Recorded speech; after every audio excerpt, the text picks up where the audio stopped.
सबसे शर्म की बात यह है कि उनको जब डिटेन किया गया, अरेस्ट किया गया, उनके ऊपर एफआईआर की गई है कि उन्होंने भड़काऊ भाषण दिए या हेट स्पीच दिया।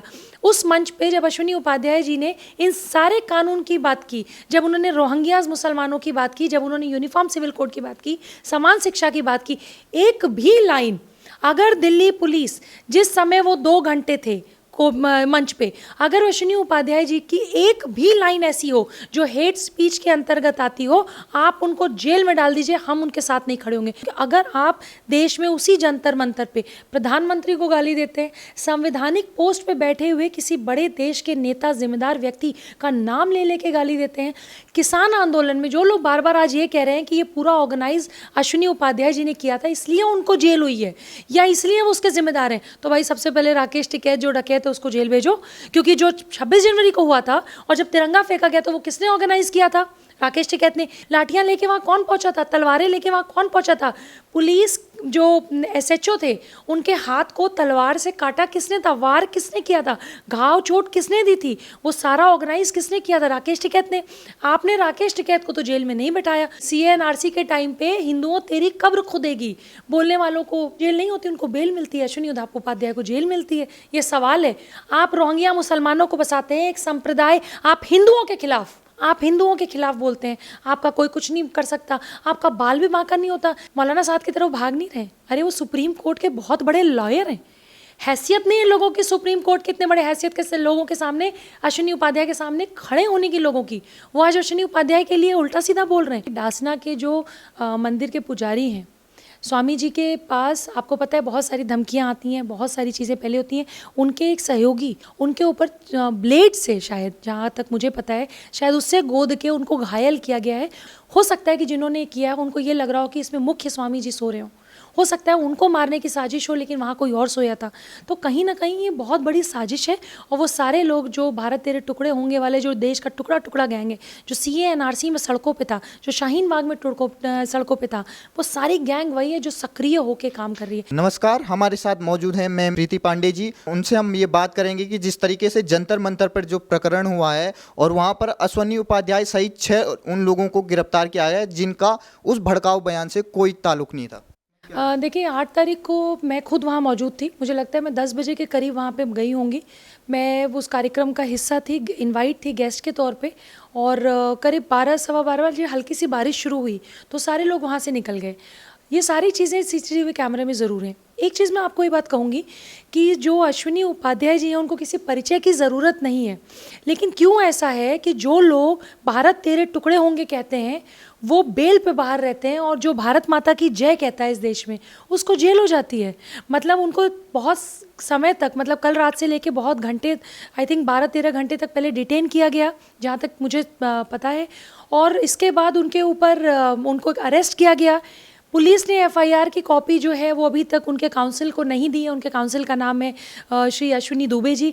तो अभी तक दुबे जी जो उनके काउंसिल है, जो उनके वकील हैं, और जो उनका परिवार है उपाध्याय जी का, अश्विनी उपाध्याय जी के परिवार को ये तक नहीं पता है कि उनके हस्बैंड को कहाँ रखा गया है, डिटेन क्यों किया गया है। ये सारे एफआईआर की कॉपी उनके परिवार तक अभी तक नहीं पहुँची है। दूसरी चीज़ मैं आपको ये बताऊँ कि जो भड़काऊ भाषण की बार बार बात हो रही है, अश्विनी उपाध्याय जी ने 110 या 111 PIL, supreme court of India जो इस देश का सबसे बड़ा कोर्ट है, उस पर उन्होंने पीआईएल दाखिल की है।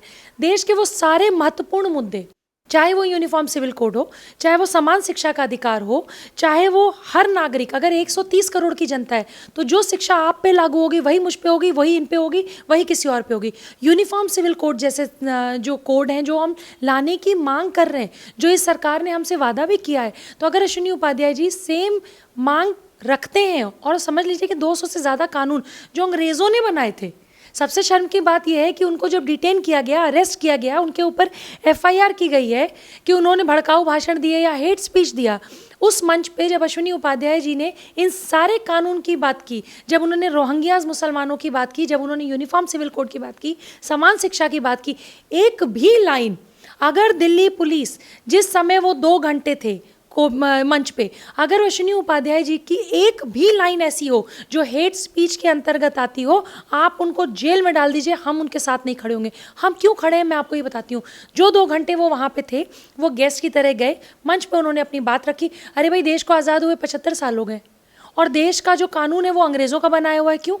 क्या हमारे कोर्ट का, क्या हमारी जुडिशरी, क्या हमारे वकील, क्या हमारे पुलिस, क्या हम कॉम्पिटेंट नहीं है कि हम अपने कानून बनाएं और हम अपने कानून को इस देश में लागू करें? हम अंग्रेज़ों की चाटुकारिता कर रहे हैं और अंग्रेज़ों के कानून पे आज तक चल रहे हैं। क्यों? ये सवाल है बहुत बड़ा। जिस तरीके से मैम हमने सुना था अश्वनी उपाध्याय जी जो वहाँ पे मौजूद थे, उन्होंने कहा था कि जब हमारी पार्लियामेंट नई पार्लियामेंट का इनॉग्रेशन होगा उससे पहले हम ये चाहते हैं कि ये जितने भी अंग्रेजी कानून हैं जो मतलब इक्वालिटी पर बिलीव नहीं है, आप देख सकते हैं धर्म के आधारित जितने भी समानता कही जाती है, लेकिन अगर आप रियलिटी में देखेंगे तो वो है नहीं। चाहे वो जिस तरीके से आप देख सकते हैं हिंदुओं के लिए अलग से सिविल कोड है, लेकिन मुस्लिमों पे ये लागू नहीं होता। बिल्कुल, मैं तो आपको ये कह रही हूँ कि मैं सबसे बड़ा एग्जाम्पल, अगर आपके इंटरव्यू जो बहुत सारे ऐसे लोग देखेंगे जो बहुत आम लोग हों, जिनको कानून की शायद बहुत नॉलेज ना हो, मैं भी कानून की ज्ञाता नहीं हूँ, मैं सबके लिए एक चीज़ पूछती हूँ कि अगर आप देश में उसी जंतर मंतर पे प्रधानमंत्री को गाली देते हैं, संवैधानिक पोस्ट पे बैठे हुए किसी बड़े देश के नेता जिम्मेदार व्यक्ति का नाम ले लेके गाली देते हैं, किसान आंदोलन में जो लोग बार बार आज ये कह रहे हैं कि ये पूरा ऑर्गेनाइज अश्विनी उपाध्याय जी ने किया था इसलिए उनको जेल हुई है या इसलिए वो उसके जिम्मेदार हैं, तो भाई सबसे पहले राकेश टिकैत जो डकैत है उसको जेल भेजो। क्योंकि जो 26 जनवरी को हुआ था और जब तिरंगा फेंका गया तो वो किसने ऑर्गेनाइज किया था? राकेश टिकैत ने। किसने ये बात कही थी, लठ लेके आइए, बक्कल उतार देंगे, लाठी लेके आइए? लाठियां लेके वहाँ कौन पहुंचा था? तलवारें लेके वहाँ कौन पहुंचा था? पुलिस जो SHO थे उनके हाथ को तलवार से काटा किसने था? वार किसने किया था? घाव चोट किसने दी थी? वो सारा ऑर्गेनाइज किसने किया था? राकेश टिकैत ने। आपने राकेश टिकैत को तो जेल में नहीं बिठाया, 2 दिन 3 दिन तो आप उसको पुलिस में हिरासत में लेके आप थाने में नहीं बिठा पाए, लेकिन आप अश्विनी उपाध्याय को लेके गए। तो वो कानून जो राकेश टिकैत पे लागू नहीं होता, जबकि वो 26 जनवरी के वो जो हिंसात्मक दृश्य हमने देखा लाल किले से, वो उसके ऑर्गेनाइजर थे। लेकिन यहाँ एक व्यक्ति गेस्ट के तौर पे आता है, अपनी बात रखता है, समान कानून समान अधिकार, 130 करोड़ की आवाज़ बन के अपनी बात को रखता है, आप उसको डिटेन कर लेते हैं, आप उसको अरेस्ट कर लेते हैं, आप उसको हेट स्पीच की संख्या में लेके आते हैं। हेट स्पीच तो उन्होंने दी नहीं। एक बार भी अश्विनी उपाध्याय जी के मुंह से कहीं से भी निकला कि उन्होंने कोई भी चीज़ किसी समुदाय के खिलाफ कुछ कही हो? मैं बार बार कह रही हूँ, वो वीडियो जो ये बार बार दिखा रहे हैं वो वीडियो गलत है। किसी भी धर्म जाति के नाम पे ये कहना कि फलाने करे जाएंगे, ढकाने करे जाएंगे, वो गलत है। लेकिन जिन्होंने वो कहा, जिन्होंने वो बोला, CCTV कैमरे में होगा, जो वायरल हो रहा है वीडियो उसमें होगा, आप उसके खिलाफ एक्शन लीजिए, आपका कोई साथ नहीं देगा। लेकिन अश्विनी उपाध्याय क्यों? क्योंकि ये जो कानून की वो मांग कर रहे हैं, यकीन करिए अगर वो सच में जैसा वो कह रहे हैं कि जो नया संसद है वो नए संसद में नए कानून से हम प्रवेश करें, मैं इसको नया कानून नहीं कहती, मैं कह रही हूँ कि भारत के नए संसद में भारत के कानून से हम प्रवेश करें। हम भारत के नए संसद में अंग्रेज़ों के कानून से क्यों प्रवेश करें? यही तो उनका मुद्दा है, वो बिल्कुल सही है। आप उसको ये सारी लड़ाई झगड़े कि एक पर्टिकुलर समुदाय के खिलाफ बोल रहे थे, अश्विनी जी ने तो कुछ बोला नहीं। जिन्होंने बोला आप उनके खिलाफ कार्रवाई करिए, उनको जेल भेजिए। जब भी कोई व्यक्ति इस देश में 130 करोड़ की जनसंख्या के साथ बन के उनकी आवाज़ बन के बोलेगा, या कहिए कि हिंदुओं को भी न्याय दिलाने की बात करेगा, तो उनके खिलाफ ये सब चीज़ें बहुत जायज़ हैं। आज 4 बजे जंतर मंतर पे कम्युनिस्ट लेफ्ट विचारधारा के लोगों ने बहुत शायद कोई रैली की है या कुछ किया है, कोई ड्रामा उन्होंने भी किया है, लेकिन वही जंतर मंतर पे जब आप प्रधानमंत्री के खिलाफ बोलते हैं, वही जंतर मंतर पे आप गृह मंत्री के खिलाफ बोलते हैं, वही जंतर मंतर और JNU पे आप दुर्गा माँ के खिलाफ कुछ बोलते हैं, आप दुर्गा माँ को शब्द के साथ गालियां देते हैं, मैं तो वो गाली आपके चैनल पे बता भी नहीं सकती, तो उनको जेल नहीं होती, उनको बेल मिलती है। अश्विनी उपाध्याय को जेल मिलती है। ये सवाल है, तो क्यों ऐसा है कि जो व्यक्ति इस देश में भारत माता की जय बोलेगा, देश के साथ खड़ा होगा, उसके लिए कानून अलग है। भारत तेरे टुकड़े होंगे वाले के लिए कानून अलग है। हिंदुओं तेरी कब्र खुदेगी, CA/NRC के टाइम पे हिंदुओं तेरी कब्र खुदेगी बोलने वालों को जेल नहीं होती। जैसे आपने कहा कि इसमें दिल्ली पुलिस का साफ दोहरा चरित्र दिखाई पड़ता है, क्योंकि इससे पहले लोग सोशल मीडिया पर आप देख सकते हैं किस तरीके से भारी तादाद में लोग अश्विनी उपाध्याय जी के समर्थन में हैशटैग चला रहे हैं और वो ये कह रहे हैं कि वही दिल्ली पुलिस कहाँ गई जो कि मतलब मौलाना साद था, यहाँ पर भारत में जो कोरोना फैलाने के सबसे पहले जिम्मेदार था, उन पर क्यों कार्रवाई नहीं की जा रही है और उन लोगों पर क्यों कार्रवाई नहीं की जा रही जिन्होंने 1990 में वहाँ पर कश्मीरी हिंदुओं को खुलेआम धमकी देकर वहाँ से बाहर निकाला था? देखिए, पहले दिल्ली पुलिस के लिए मैं ये सिर्फ कहूँगी कि दिल्ली पुलिस ने जिस हेट स्पीच के वीडियो के को बयान मानते हुए या उसको सबूत मानते हुए, एविडेंस मानते हुए वो जो कार्रवाई कर रहे हैं वो ठीक है। आप उस पर कार्रवाई करिए। क्या उस वीडियो में अश्विनी उपाध्याय हैं? उस वीडियो में अश्विनी उपाध्याय नहीं है। दूसरी चीज़, अमानतुल्लाह खान जैसा व्यक्ति एक पर्टिकुलर समुदाय के लिए जब कुछ बोलता है, रोहिंग्या मुसलमानों का गारंटर बन के यमुना खादर में, मदनगिरी में जब उनको बसाता है, जो कि इलीगल है पूरी तरीके से, उसके ऊपर एक्शन नहीं होता।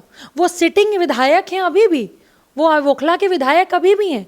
आप रोहिंग्या मुसलमानों को बसाते हैं, एक संप्रदाय, आप हिंदुओं के खिलाफ, आप हिंदुओं के खिलाफ बोलते हैं, आपका कोई कुछ नहीं कर सकता, आपका बाल भी बांका नहीं होता। तो ऐसा कौन सा कानून है जो आपके लिए अलग है, अमानतुल्लाह खान के लिए अलग है?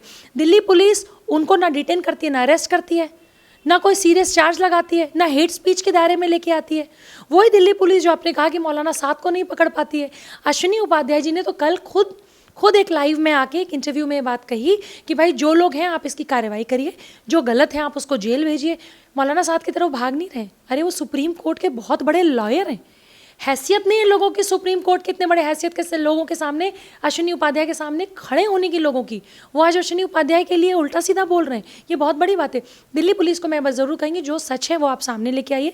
जिन्होंने हेट स्पीच दी है आप उनको जेल भेजिए, लेकिन जो निर्दोष है, जो राष्ट्र निर्माण की बात कर रहा है, उसका तो साथ दीजिए, उसको तो बाहर लेके आइए। और एफआईआर की कॉपी उनके काउंसिल जो है अश्विनी दुबे, उनको तो दीजिए। जिस तरीके से माना जा रहा है कि इसके पीछे जो अश्विनी उपाध्याय जी की गिरफ्तारी हुई, इसके पीछे वो गैंग काम कर रहा है जो इस देश में रोहिंग्याओं को बसाना चाहता है। आप जिन्होंने भी शिकायत की है दिल्ली पुलिस से, वो सारे ऐसे लोग हैं जो रोहिंग्याओं को यहाँ बसाना चाहते हैं। देखिए, एक चिट्ठी मैंने देखी, अगर वो सही है तो नेशनल कमीशन फॉर माइनॉरिटी की एक चिट्ठी मैंने देखी। एक मदनी साहब हैं जो बहुत आदरणीय हैं, बहुत बड़े धर्मगुरु माने जाते हैं। एक उनकी चिट्ठी है जो उन्होंने हेट स्पीच के बारे में कही। उसमें उन्होंने लिखा कि एक वीडियो आया है जिसमें और इस तरह की बात हो रही है, वो गलत है। मैं तो कहती हूँ इस तरह का वीडियो बिल्कुल गलत है। क्यों? क्योंकि ये देश कलाम साहब का है, ये देश रामकृष्ण का है। यहाँ पे हिंदू मुस्लिम सिख ईसाई सब साथ रहते हैं। हेट स्पीच की कोई जगह यहाँ पे नहीं है। लेकिन अश्विनी उपाध्याय तो निर्दोष हैं। वो तो 2 घंटे सिर्फ और सिर्फ देश में अंग्रेज़ के जो कानून हैं, जो अंग्रेज़ों द्वारा बनाए गए, उनको हटाने की बात करते रहे। तो जब मौलाना साद के लिए दूसरा कानून, अमानतुल्लाह खान के लिए दूसरा कानून, रोज़ आए दिन बहुत बड़े बड़े नेता जो है सनातन धर्म के खिलाफ बोलते रहते हैं, देवी देवताओं के खिलाफ बोलते रहते हैं, जेएनयू में गंदे गंदे नारे लगते हैं, आप उसके लिए कुछ नहीं बोलते। एक निर्दोष व्यक्ति जो सुप्रीम कोर्ट का इतना बड़ा अधिवक्ता है, आज आप उनको सलाखों के पीछे लेके जा रहे हैं। ये देश के लिए बहुत शर्म की बात है। और कहीं ना कहीं ये कानून की बहुत बड़ी मौकरी है कि वही कानून आप पे दूसरे तरीके से लागू होता है, मेरे पे दूसरे तरीके से लागू होता है। जैसे कि आपने बताया कि जो साधु हैं डासना के यति नरसिंहानंद, उनके एक सहयोगी साधु हैं, उन पर आज चाकुओं से हमला किया जाता है, और ये तब होता है जब पहले अमानतुल्लाह खान ऐसे भड़काऊ बयान दे चुके हैं। मैं बिल्कुल सही, आपने बिल्कुल सही बात कही। मैं इस बारे में बोलना भी चाह रही थी कि डासना के जो मंदिर के पुजारी हैं, स्वामी जी के पास आपको पता है बहुत सारी धमकियां आती हैं, बहुत सारी चीज़ें पहले होती हैं। उनके एक सहयोगी जो वहाँ पे थे, वो भी एक धर्मगुरु ही हैं, वो भी वहाँ जो रहते हैं, उनके ऊपर ब्लेड से, शायद जहाँ तक मुझे पता है, शायद उससे गोद के उनको घायल किया गया है। वो उस मंदिर में बाहर किसी चौकी या खाट पे ही सो रहे थे। हो सकता है कि जिन्होंने किया है उनको ये लग रहा हो कि इसमें मुख्य स्वामी जी सो रहे हो सकता है उनको मारने की साजिश हो, लेकिन वहाँ कोई और सोया था। तो कहीं ना कहीं ये बहुत बड़ी साजिश है। और वो सारे लोग जो भारत तेरे टुकड़े होंगे वाले, जो देश का टुकड़ा टुकड़ा गैंग है, जो CAA NRC में सड़कों पे था, जो शाहीन बाग में सड़कों पे था, वो सारी गैंग वही है जो सक्रिय होकर काम कर रही है। जो गलत है उसको सलाखों के पीछे लेके आइए। लेकिन अश्विनी दुबे जी की जो डिमांड है कि अंग्रेज़ों द्वारा बनाया कानून, जो काला कानून है, जो 5 काले कानून है, जिसका मुख्य तरीके से वो विरोध कर रहे हैं, उसमें बदलाव लाने की कोशिश कर रहे हैं, उनके साथ देश का युवा साथ में खड़ा है। धन्यवाद।